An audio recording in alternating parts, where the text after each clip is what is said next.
Hello students, I welcome you all to यूनोफेन। हम लोग स्टार्ट करने जा रहे हैं अपनी यहाँ पे जर्नी सिविक्स की। ये पहला चैप्टर है हमारे इस पूरी जर्नी का। ये चैप्टर में हम डिस्कस करने वाले हैं कि डेमोक्रेसी क्या होती है एंड डेमोक्रेसी की इम्पोर्टेंस क्या है। ओके, आप इसके नाम से भी देख सकते हो that what is democracy and why democracy. तो यहाँ पर हम लोग पहले देखते हैं कि हम लोग अपने जो ये अपकमिंग लेक्चर्स हैं या फिर इस चैप्टर में हम लोग क्या क्या डिस्कस करने वाले हैं। तो सबसे पहली चीज़ तो यही होगी कि डेमोक्रेसी क्या होती है। उसको हम लोग कोशिश करेंगे एक डेफिनेशन से डिफाइन करने की। कुछ एग्जांपल्स लेंगे हम लोग, रियल लाइफ एग्जांपल्स लेंगे, डिफरेंट कंट्रीज के एग्जांपल्स लेंगे ताकि हमें समझ में आए कि कॉन्सेप्ट क्या है। उसके बाद इस कॉन्सेप्ट में हम लोग देखेंगे कि डेमोक्रेसी के कुछ फीचर्स होते हैं। Because on the basis of those features only हमको यहाँ पर समझ में आएगा कि democracy democratic form of government क्या होती है और ये non democratic form of government से अलग कैसे होती है। फिर हम लोग यहाँ पर ट्राई करेंगे कंपैरेटिव एनालिसिस का। इट मीन्स कि दोनों ही फॉर्म ऑफ गवर्नमेंट में डिफरेंसेस क्या हैं, सिमिलैरिटीज क्या हैं, if there are some similarities, and limitations क्या हैं, और which form of government is better for us. तो अगर हम लोग यहाँ पर जो बुकिश लैंग्वेज है उस पर देखें या फिर जो बुक में हमारे मेंशन्ड है कुछ टर्म्स उनको देखें, तो सबसे पहले इसकी जो हम यहाँ पे ओरिजिन देखेंगे कि ये जो डेमोक्रेसी एज अ वर्ड है इसका ओरिजिन कहाँ से हुआ। तो इसका ओरिजिन हुआ था, एक ग्रीक वर्ड है डेमोक्रेटिया।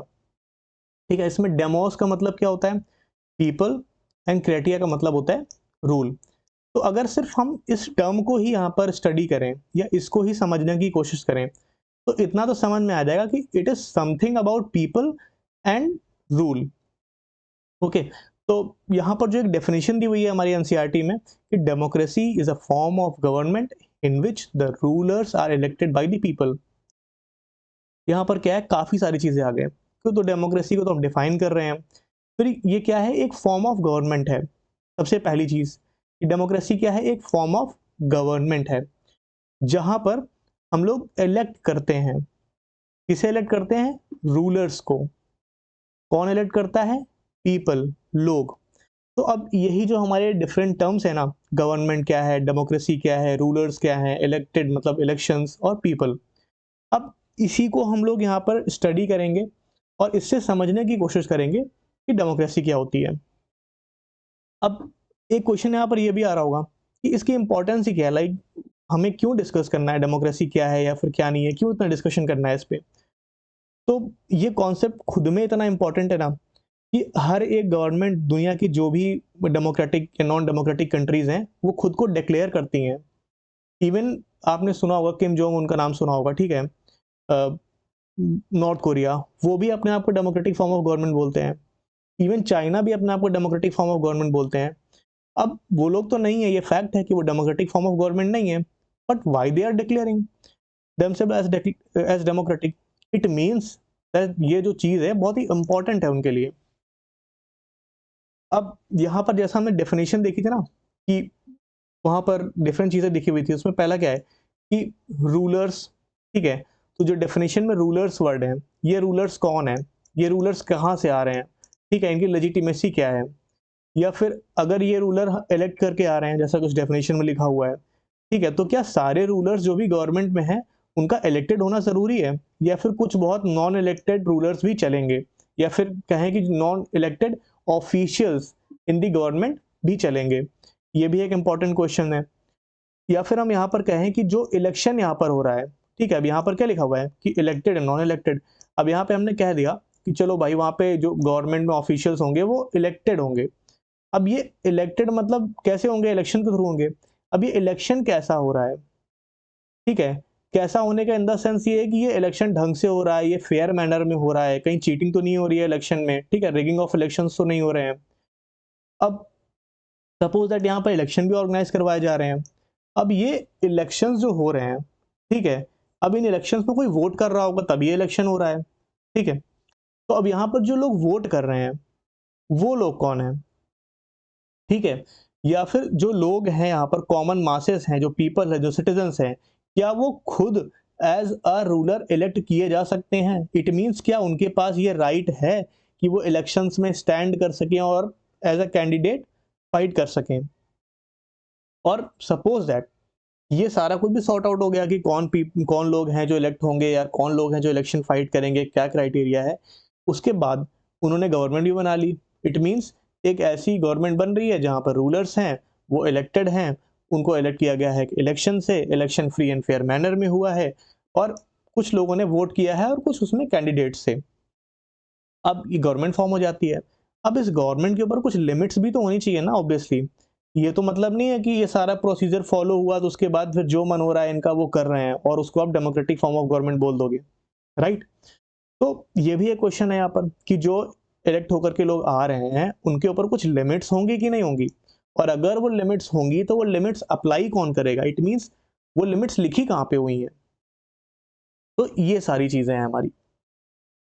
अब इसको जो पूरा हमने यहाँ पर डिस्कशन किया ना, डेफिनेशन को ब्रेक किया, रूलर और ये सारी चीज, यहाँ पर मैं आपको एक केस स्टडी देता हूँ। फॉर एग्जाम्पल, आपकी क्लास है, आपके क्लास में बहुत सारे स्टूडेंट्स हैं, अभी उस क्लास का मॉनिटर या फिर captain, what ever you call that person, उस पर इलेक्शन होता है, ठीक है? एक लड़के ने वहां पे वोट किया और जो बंदा जीत के आया, ठीक है, वो आपका मॉनिटर बना। अभी वो जो मॉनिटर है या कैप्टन है वो अपने तरीके से काम करने लगे, या फिर जो रूल्स एंड रेगुलेशंस दिए हुए हैं स्कूल के थ्रू या फिर आपके क्लास ने खुद बनाया वैसे वो वर्क ना करे, तो क्या आप उसको डेमोक्रेटिक फॉर्म ऑफ गवर्नेंस बोलोगे? ऑब्वियसली नहीं बोलोगे। तो यहाँ पर हम एक और एग्जांपल लेते हैं पाकिस्तान का, ठीक है? ये बहुत ही क्यूरियस केस है। होता ये है कि 1999 में क्या होता है कि यहाँ पर इनके एक मिलिट्री लीडर थे, इनका नाम था जनरल परवेज मुशर्रफ। इन्होंने एक मिलिट्री कू ऑर्गेनाइज कराया। मिलिट्री कू का मतलब ये होता है कि जो भी इलेक्टेड फॉर्म ऑफ गवर्नमेंट है, मिलिट्री आएगी, बोलेगी तुम यहाँ से निकलो, अब हम हैंडल करेंगे, हम इलेक्शन वगैरह करवाएंगे या हम ही यहाँ पे प्रेसिडेंट बन जाएंगे खुद ही। इन्होंने क्या किया कि जो डेमोक्रेटिकली इलेक्टेड गवर्नमेंट थी उनको इन्होंने बोला कि आप निकलो यहाँ से, आप कोई काम नहीं है आपका इधर, मैं खुद यहाँ का भाई चीफ एग्जीक्यूटिव बनूंगा। बाद में इनको समझ में आया, इनको याद आता है कि भाई यहाँ पर तो कॉन्स्टिट्यूशन नाम की भी एक चीज होती है, ठीक है? अब क्योंकि हम पहले ही यहाँ पर ये देख चुके हैं कि हर एक गवर्नमेंट अपने आप को डेमोक्रेटिक फॉर्म ऑफ गवर्नमेंट बोलती है। अब डेमोक्रेटिक फॉर्म ऑफ गवर्नमेंट होने के लिए कुछ चीजें भी तो चाहिए, ठीक है? तो उन चीजों में क्या है यहाँ पर, ये सारा कुछ आपने देखा था। यहाँ पर लिमिट्स की बात की थी ना हमने, ये लिमिट्स कहाँ दी होती हैं पता है? ये कॉन्स्टिट्यूशन में दी होती हैं, ठीक है? ये आपकी कॉन्स्टिट्यूशन में मेंशन होती हैं। अब इन भाई साहब को याद आता है कि यार मैं यहाँ पे चीफ एग्जीक्यूटिव तो बन गया हूँ, अभी ये चीज कॉन्स्टिट्यूशनल नहीं है। इट मीन्स ये कॉन्स्टिट्यूशन के हिसाब से जो लिमिट्स मेंशन्ड हैं, जो राइट्स दिए हुए हैं उस डॉक्यूमेंट में, वो सही नहीं है, ये उनसे मैच नहीं कर रहा है। तो इनको याद आता है कि यार अगर मुझे खुद को डेमोक्रेटिक फॉर्म ऑफ गवर्नमेंट बोलना है तो मुझे कॉन्स्टिट्यूशन के हिसाब से चलना पड़ेगा। तो इन्होंने कहा कि अगर कॉन्स्टिट्यूशन के हिसाब से चलेंगे तो भाई हम तो यहाँ पे रह नहीं सकते, बिकॉज हम तो इलेक्टेड है नहीं। तो ये भाई साहब क्या करते हैं, वो कॉन्स्टिट्यूशन को ही अमेंड कर देते हैं। इट मीन्स वो बोलते हैं भाई कॉन्स्टिट्यूशन को ही चेंज कर दो, कॉन्स्टिट्यूशन में ही लिख दो जो मैं चाहता हूँ, ठीक है? तो उसके अकॉर्डिंग इन्होंने क्या लिख दिया कि जो प्रेसिडेंट हैं अपने यहाँ पर, ये नेशनल और प्रोविंशियल असेंबलीज को डिसमिस कर सकते हैं। इट मीन्स नेशनल और प्रोविंशियल असेंबलीज आपको पता है, ये स्टेट की और कंट्री की या नेशन के लेवल पर जो असेंबलीज होती हैं, विधानसभा, लोकसभा, आपने सुना होगा प्रीवियस क्लासेस में, ये प्रेसिडेंट इनको डिसमिस कर सकता है। अब ये भाई साहब खुद तो चीफ एग्जीक्यूटिव बन ही चुके थे, इट मीन्स प्रेसिडेंट। इन्होंने खुद यहाँ पे लीगल ऑर्डर यहाँ पर निकाला कि भाई मैं प्रेसिडेंट हूँ और ये कॉन्स्टिट्यूशन बोलता है कि मैं इनको सबको यहाँ से निकाल सकता हूँ। तो इन्होंने इस चीज को कॉन्स्टिट्यूशनल बना दिया। अभी आप बताओ, यहाँ पे लिखा हुआ है ना लिमिट्स, ठीक है? लिमिट्स यहाँ पे लिखी हुई हैं। अब ये लिमिट्स तो हैं, ये कॉन्स्टिट्यूशन पर भी मेंशन्ड है। अब सपोज दैट इन लिमिट्स को ही चेंज कर दिया जाए या फिर इन अकॉर्डेंस टू दी जो भी आपका रूलर उसके कर दिया जाए, तो क्या अब डेमोक्रेटिक फॉर्म ऑफ गवर्नमेंट है? Till no. Okay, it means जो कॉन्स्टिट्यूशन होना चाहिए आपका वो भी डेमोक्रेटिक होना चाहिए। इट मीन्स उसमें भी जो भी चीजें लिखी हुई हो वो भी फेयर हो। जो सेंट्रल चीज है, जो कीवर्ड है, वो है फेयरनेस। हर एक प्रोसेस फेयर होना चाहिए। और साथ में क्या हुआ, इन्होंने बोला कि जो हमारी सिविलियन कैबिनेट क्या होती है?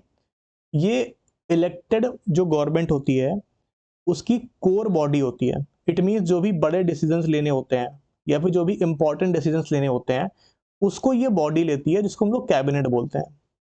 तो सिविलियन कैबिनेट मतलब जो भी यहाँ पर इलेक्शन के थ्रू आई है डेमोक्रेटिक फॉर्म ऑफ गवर्नमेंट, उसका जो कोर बॉडी है कैबिनेट, उसको सुपरवाइज कौन करेगा? National security council. It means जो यहाँ पर ये मिलिट्री है ना, इनके ही लोग यहाँ पर बैठे हुए हैं नेशनल सिक्योरिटी काउंसिल में, और जो अल्टीमेट डिसीजंस होंगे वो अब सिविलियन कैबिनेट नहीं ले रही है, जो कि डेमोक्रेटिक फॉर्म ऑफ गवर्नमेंट में लेती है। वो कौन ले रहा है? वो ले रहा है national security council. It means civilian cabinet ने बोला ये चीज सपोज दैट ऐसी होनी चाहिए, यहाँ पर रोड बननी चाहिए, इसके लिए हमने बजट एलोकेट किया है, तो नेशनल सिक्योरिटी काउंसिल बोलेगी ना भाई, ये रोड वोड सब बेकार की बातें हैं, रोड वोड नहीं, हमें टैंक खरीदना है क्योंकि हमको इंडिया में अटैक करना है। ठीक है, अब आपको समझ में आ रहा है डिफरेंस क्या है? इसके बाद हम लोग को यहाँ पर ये समझ में आता है कि ये चीजें तो ऐसे वर्क नहीं करेंगी। कॉन्स्टिट्यूशन यहाँ पर हो रहा है, ठीक है, चल रहा है अपना भाई, कोई दिक्कत नहीं है। फिर भाई साहब को याद आता है कि ब्लंडर हो गया यार मुझसे तो मतलब कॉन्स्टिट्यूशन है वो तो ठीक है, बट डेमोक्रेसी डेमोक्रेसी में इलेक्शंस भी होते हैं, इनको याद आता है ये। तो इन्होंने भाई फिर लॉ वॉ पास कराया बढ़िया, उसमें लिख दिया कि प्रेसिडेंट जो है डिसमिस कर सकता है। उसके बाद ये बोलते हैं कि इलेक्शंस होंगे अब, क्योंकि हमें खुद को डेमोक्रेटिक फॉर्म ऑफ गवर्नमेंट बोलना है। तो इलेक्शंस भी होते हैं इनके नेशनल और प्रोविंशियल असेंबलीज में, ठीक है। और उसके बाद यहाँ पर जो इलेक्टेड रिप्रेजेंटेटिव्स होते हैं, वहां पर उनको कुछ पावर मिल जाती है, ठीक है। अभी ये पावर तो इनके पास होती है, बट क्या ये पावर मीनिंगफुल है? यहाँ पर मीनिंगफुल का मतलब क्या है? मीनिंगफुल का मतलब यहाँ पर यह है कि अल्टीमेट पावर यहाँ पर सुपरवाइजरी पावर किसके पास है? यह है नेशनल सिक्योरिटी काउंसिल के पास। इट मीन्स ये जो भी गवर्नमेंट बन रही है, ये जो भी डिसीजंस लेंगे, ये फाइनल डिसीजंस नहीं होंगे। ओके, फाइनल डिसीजन ना होने का मतलब ये है कि अगर यहाँ पर इलेक्टेड फॉर्म ऑफ गवर्नमेंट आई है, गवर्नमेंट वर्क कर रही है, बट कोई पावर ही नहीं है भाई। उन्होंने बोला ये काम ऐसे होना चाहिए, लोग ऐसे बोल रहे हैं, वो कहेंगे नहीं, अगेन वही कि रोड नहीं बननी चाहिए, टैंक आना चाहिए इस पैसे से, क्योंकि हमें फाइट करना है।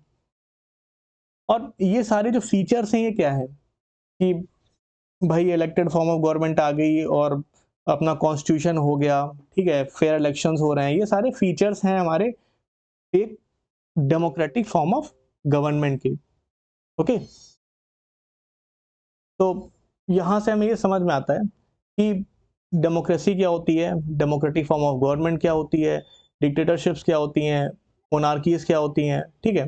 तो डिक्टेटरशिप सिंपली ये जो यहाँ पे हमने देखा ना पाकिस्तान में हो रहा है, ये डिक्टेटरशिप है। और मोनार्कीज क्या होती हैं? यहाँ पर आपने देखा कि ये जो जनरल परवेज मुशर्रफ थे, ये कोई ऐसा तो है नहीं हेरिडिटरी थे, इट मीन्स इनके फादर रहे हो रूलर, फिर ये बन रहे हैं राजा के बच्चे राजा। तो जब वो सिस्टम होता है तो उसको बोलते हैं मोनार्की, और जब ये होता है कि कोई भी आ रहा है ऑटोक्रेटिक रूल कर रहा है, वो अपना डिक्टेटरशिप हो जाता है, ठीक है। अब यहाँ पे तो क्या हो रहा है कि ये इनकी कंट्री का ही एक रूलर था जो कि यहाँ पे डिक्टेटरशिप दिखा रहा है।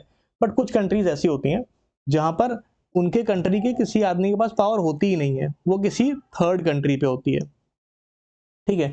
तो वहां भी डेमोक्रेसी नहीं होती है। उसका एग्जाम्पल आप लोग देखना चाहो तो जैसा इंडिपेंडेंस के पहले था इंडिया में, कि हमारी कंट्री में क्या थी, हमारे लोगों तो इलेक्शन से आते ही नहीं थे, इनफैक्ट जो ब्रिटिशर्स थे वो रूल कर रहे थे, ठीक है। तो ये हमारा एक छोटा सा इंट्रोडक्टरी लेक्चर था। हम लोग जो features of the elected form of government या फिर फीचर्स ऑफ द डेमोक्रेसी है, उसको अपने नेक्स्ट लेक्चर में देखेंगे और बहुत ही नाइसली उसको डिस्कस करेंगे। टिल देन अगर आप लोग को कोई इशू है, कोई अगर प्रॉब्लम है, कोई क्वेश्चन है, कोई क्वेरी है, तो आप लोग यहाँ पर कमेंट बॉक्स में कर सकते हैं, और कोई फीडबैक भी आप लोग दे सकते हैं, मोस्ट वेलकम।